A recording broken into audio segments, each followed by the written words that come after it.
Yeah. There we go. Oh. All right. Good afternoon, everyone. My name's Ashley Schellinger. I'm the logistics manager at Ryder. It's Ryder PepsiCo up in Indianapolis, Indiana. And here to talk to you about Ryder Integrations and our management trainee program. You probably overheard myself and Paige talking.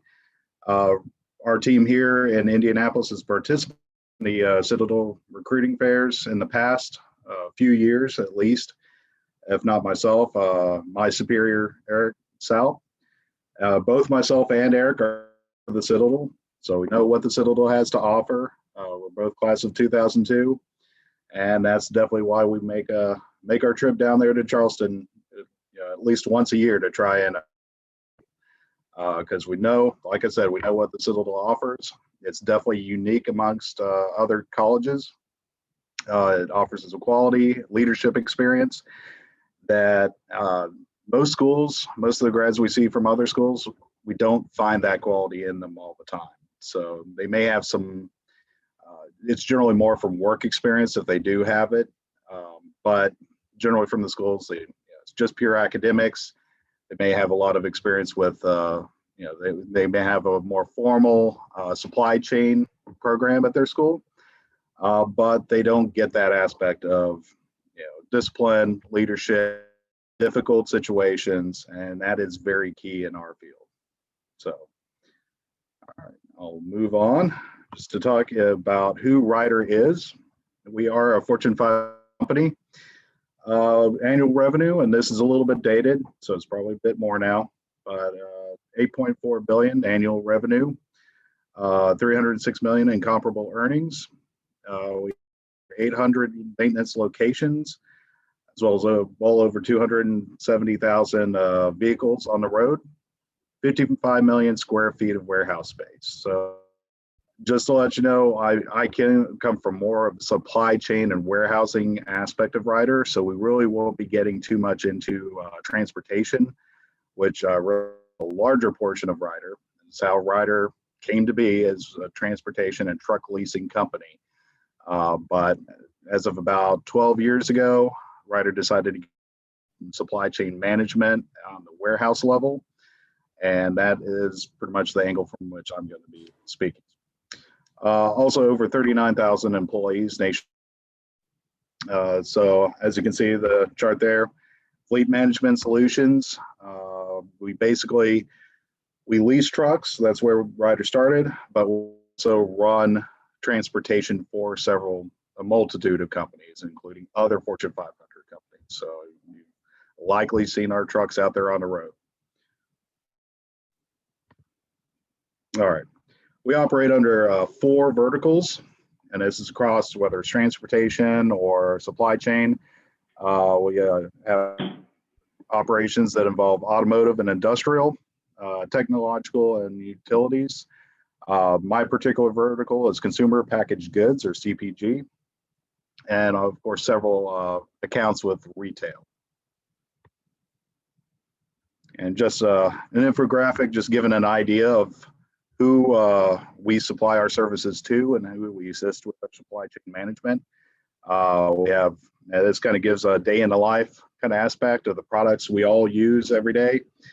So Phillips and P&G, Procter and Gamble, Kellogg's, the Miami Herald, and if you didn't know, Ryder is based out of Miami, Florida. So if there are any Floridians down on today, be aware it's a Florida-based company, even though I'm in the near Arctic up in Indiana. So we also have operations with HP and Xerox. Those are actually local here in Indianapolis. Georgia Pacific, of course, Pepsi is my account. And of course, several others. And as you can see, it's across the board. Like I said, we have tech, we have food service, shopping, basic. As you'll see, we even have even within this building with Pepsi, we also have an agreement with Amazon. And that is becoming more and more a common if you've studied e-commerce or see how that's going, and that's the big buzzword for now into the future is e-commerce. Amazon, of course, is a monster in that.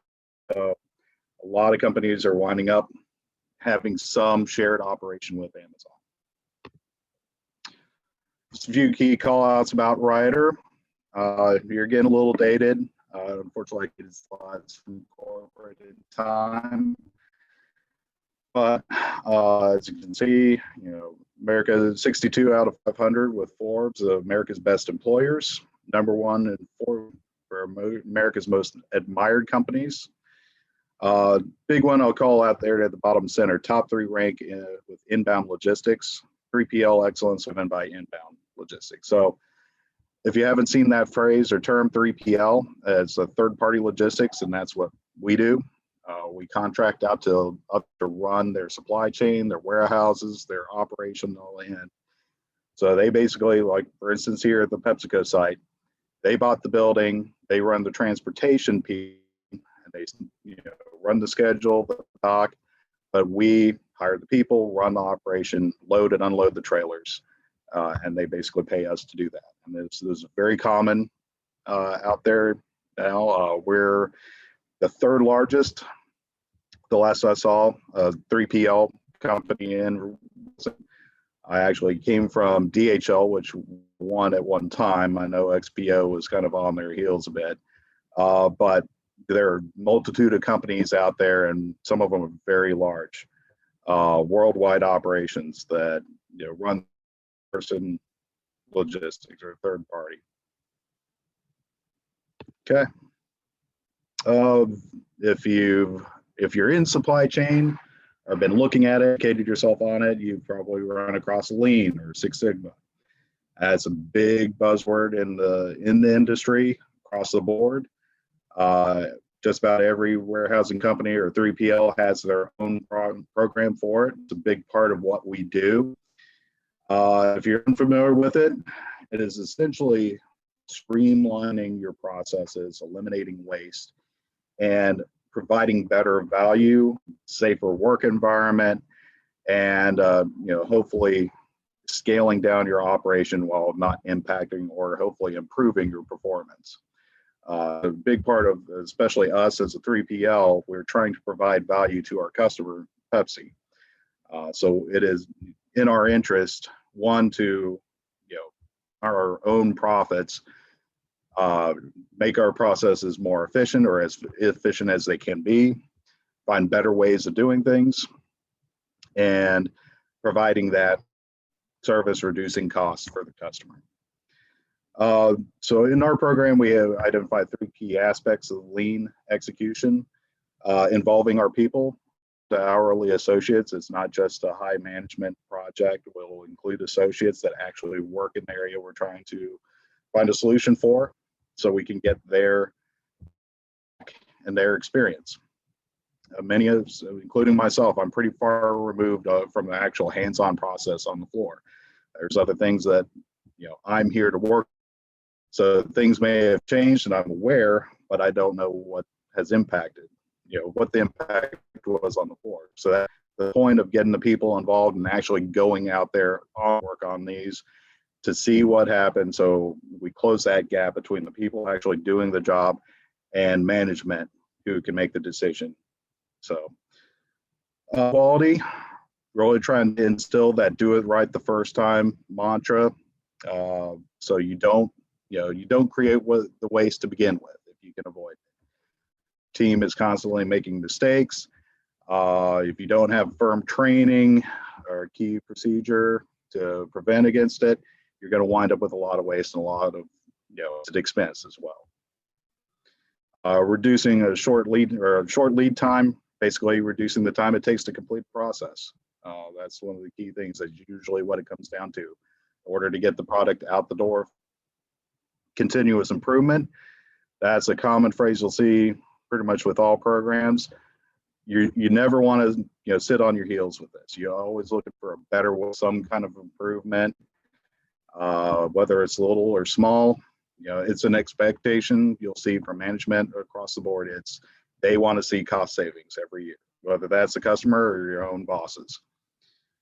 And in standardization, that's a big deal. Once you make a change, once you get things approved, you want it to stay that way. If you lose sight of it and let people, kind of alter it as they see fit, then you're going to lose those benefits of that whole project. So you want to standardize it, train everyone that this is the new way of doing things, make it the way, the new way of doing things. All right, Ryder vision, mission, and values. So vision is to bring compelling value sourcing. So we're here, to help Pepsi be successful on their end, and we will do what we need to do to make that happen. Value, our key values are trust, innovation, collaboration, expertise, and safety. Safety being a big one, I'll start on that. If you're looking at warehousing, any type of industry, really safety has become one of the number one items you need to pay attention to. Whether you're in operations support, it really needs to be a key aspect of how you plan your processes, how you communicate to your team, make sure they understand safety rules. You identify hazards, and that's a big part in the warehouse. Fatalities still happen in this industry. An associated site, not here, did receive a fatality. A very unfortunate one. It was outside in the yard. The driver got struck by another trailer. It's a tragedy every time it happens, and every company tries to do their best to keep these things from happening. And especially in a warehouse, you have fork trucks that weigh multiple tons, carrying multiple tons of bad things can happen if people don't operate safely. So something you really got to pay attention to. Otherwise, trust, we want to build that trust with our customers for providing service, and they see the value of us providing that service. Innovation, we're always looking here again, continuous improvement. How can we make things better? What technology, can we bring to bear to make things better? Collaboration, one of the home of this site in particular, and something that we strive for throughout the Ryder network is collaborate with our customer. Providing that customer service, making sure it's not us versus them. It's not contentious. We're working towards the same goals, and we're working towards it together. And of course, expertise. Ryder's been around for a long time. They've employed quite a few, even though supply chain was a recent addition to the company. They brought in several that have been in the field for decades. Most of my managers, my director, they've been in this business probably 30 or 40 years already. So they've seen the good old days and some of the bad times, and they have a lot of experience to bring to bear and be able to support our mission. Okay. So our particular campus. So our relationship with PepsiCo began 12 years ago. This facility was basically the flagship. It's where it all go network. In 2012, we expanded into Ohio and Columbus, then Cedar Rapids in 15, and then recently, is 2018, we added Tracy, California, and Toronto, Ontario. So those last two locations, the Toronto location really it's a separate division. Canada is kind of a separate, so we don't have much to do with it, but we did support the startup. Eric was up there. Quite a few of my team members were up there for months, getting them up and running. So at this point, we're kind of hands off, but we did spend several months helping them out. Tracy, California has been going since 2018, kind of a work in progress. California is an interesting state to try to operate a business in. So a lot of lessons learned and interesting things coming out of there, but it's really improving. Then most recent location is an expansion here actually in Indy, the Indy Connect Distribution Center. It's actually right across the main building. This building has been such a large operation that our season is so high, being that we produce Gatorade, we've had to rent out buildings in the past during the peak season just to handle all the volume and be able to store enough product to ship out on time. So came around and finally established a year-round building, and that was in particular an addition of new product to us. Frappuccino, Rockstar energy drink, a lot of the stuff you'll see that are PepsiCo brands, but in gas stations, convenience stores. We started doing product for them last year, but we tried to do it at the main building and there's just wasn't enough space anymore. So PepsiCo decided they need a full-on second building. At this point, the India operation is over 2 million square feet. So it went from 1.1 up to 2 million in 1 year. So that was to last us for 4 years, and we've already filled it this year. So just letting you know, this is a growth. This network in and of itself is growing there's a lot of room for expansion, upward mobility. We're always looking for talent. Facilities. So like I said, 5 facilities, 1 million square feet total. Within this operation, it's not just inbound, outbound. It is also some manufacturing, or what we call trade custom. Basically, when you see the variety packs in the store, the 3 flavor Gatorade cases, we probably were the ones that made that. We basically get a single flavor, break it down, and then create the new variety pack. As far as volumes, we deal with a lot of volume. I made some mention of seasonality, being that we predominantly carry Gatorade, Propel, beverages in general.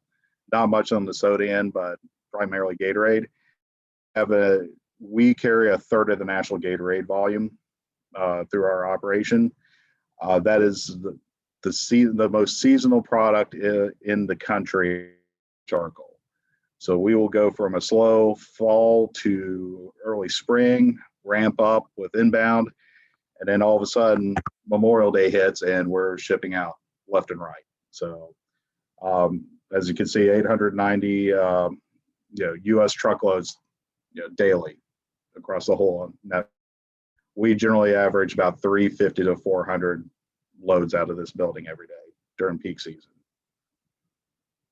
So highly volatile, highly fast paced. All right. In our customization here again, we deal with 33 million cases every year. Just a map showing where all our locations are in the network, minus the Canadian operation.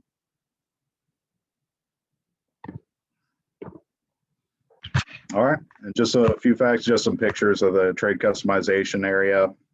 The bottom right, that's the variety packs being built with the trademark Gator shrink film. The picture at the top left is actually what we call the airplane, just because it looks like it has swept wings when you look at it from above. But that's how we make basically variety pallets. So instead of a single case having multiple flavors, we build pallets, whole pallets, where you have multiple of a variety of flavors.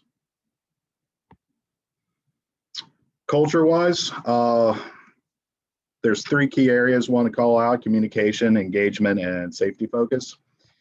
So a big part of, especially the leadership team, the floor level, the supervisors, they conduct daily shift start meetings. So that's something new hire supervisors are going to have to learn, is what information they need to gather, how to talk to the team as a whole. They'll cover previous day's performance, what's expected for today, safety call outs, safety rec, things like that. We'll hold monthly town hall meetings with the team as a whole, and that'll include myself and the rest of the management team. And of course, we hold a well-communicated open door policy. So if anyone has an issue, they don't feel they can go to the supervisor, they can work their way up, they can come straight to me if they need to. Management, of course, we, as mentioned, we include them in the lean projects, and we seek out their advice and their feedback on any changes that we make. Suggestions, team problem solving is a big part of that. Kaizen events, here again, part of the lean program. I also hold a brown bag lunch with the associates once a month, to where it gives them an opportunity to sit down with HR to talk through anything they're seeing, any concerns they have, just to have some face-to-face. Because as mentioned, I'm generally not on the floor a whole lot. It gives me some face time with the associates. Safety focus, here going back to that safety being number one, a key thing to pay attention to. We celebrate our milestones. We go injury-free 90 days, we'll have a cookout. Or, and now with the COVID, we can't necessarily do cookouts anymore, but we will get lunch, we will feed the team.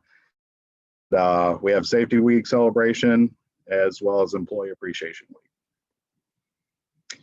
So mentioned earlier, Amazon relationship. About 5 years ago, Amazon came to Pepsi and ourselves needing extra space. So whereas our peak season is during the summer between Memorial Day and Labor Day, well, their season is the approach to Christmas. So as we were slowing down, Amazon was bulking up. So they needed more space. So they worked out an arrangement amongst all three companies, that they would sublease space at the warehouses, PepsiCo warehouses. We would manage the labor for them because we had team members that didn't have work for. So that way we can transition our team members over there to the Amazon portion within the same warehouse, just fenced off, and they have their own portion of the building. Basically, that's 2 or 3 months of operation for Amazon, and everyone wins out of the deal. PepsiCo, would normally have space going empty, so they get a revenue stream off of that. We get to save headcount, not have to turn people away for the slow months, and Amazon got their extra space and extra labor. All right, now down to the management trainee program. This is what I really want to get into and why we're here. Our recruiting initiative, not necessarily from Ryder corporate recruiting, but this is something we have driven from our site level, being one of the largest networks in Ryder. We see a need, try to be proactive about this. We're constantly looking for new talent in the management team. And the whole point of the management trainee program is not just to try to backfill supervisor openings, but really try to find quality candidates that could come in. We can train on the basics of warehousing.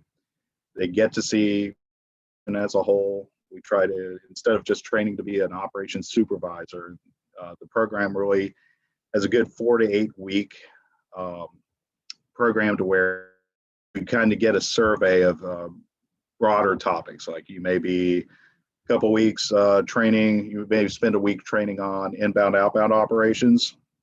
You'll spend a week or two on the coordinator desk learning the warehouse management system, learning how the system works, how to task labor, things like that. Then you spend a week in repack or the trade customization area. Maybe we have you in with HR, learning HR aspects of the job. Trying to give you a good survey of not just operations, but the whole building as a whole. And that way, the intent is not, of course, we're not kicking people out the door. We'll keep them if they want to stay. But if they, after 6 months to a year, if you want to move on to, if you see an opportunity elsewhere, whether it's out of state, within the network, so, hopefully it's with Ryder, you can move on, and hopefully we've given you a very good foundation to move on to and expand your career. One of the aspects with warehousing and third-party logistics, the people that move up fast tend to be the ones with the ability to move around, different operations. Obviously, every warehouse is not entirely different. There's a Ryder way of doing things, but there's also things that some warehouses have unique situations to create different solutions for. So being able to venture off and see how different warehouses solve their problems is a great educational aspect, and it will move on higher up. Also, if you have more of a focus, like you say, you want to focus on safety, if you want to focus on engineering, if those up, obviously we're trying to give you a foundation in ops, because that's the key part of all these businesses. That's where the money's made. Engineering, safety, inventory, all those things are there to support operations, because moving the trailers in and out, that's a key part of the business. So gaining that experience in operations on the floor level and seeing how things work benefits you moving on into a support role or a higher up, so you have an understanding of how the actual business or the whole business works. So, like I said, you will, we're not kicking you out the door. You'll see different aspects of the job: forklift operation, task organization, trade customization, labor planning is a big part. Engaging with the hourly associates, whether it's being, guiding their work throughout the day or following up with them if there's an issue or even issuing a corrective action. Big part of it is being able to hold difficult conversations with associates and mitigating any conflict resolution. It occurs. This is pretty blue collar work during the season too. It gets hot. We run a lot of overtime and people get tired. So nerves can be frayed and you need to be able to de-escalate and talk through things with the associates without, of course, yourself losing, your temper. So HR is a big aspect of any leadership role here in this industry. And of course, learning aspects of safety, lean principles, and implementation. You'll gain experience in all those things. So what we're looking for is college educated. You don't necessarily have to be going through the supply chain program. I myself was law enforcement, criminal justice degree. Eric was business. We have people in here with various degrees. Some of the leadership team don't have degrees. It's not a mandated thing that of course, every company is pushing for that, but it doesn't necessarily need a 4-year degree to be a supervisor or manager. But obviously, this is people with high potential to move up beyond just site level leadership, and we want to build up Ryder's, quality of leadership across the board. Okay. So at this point, I will stop talking and we'll open question.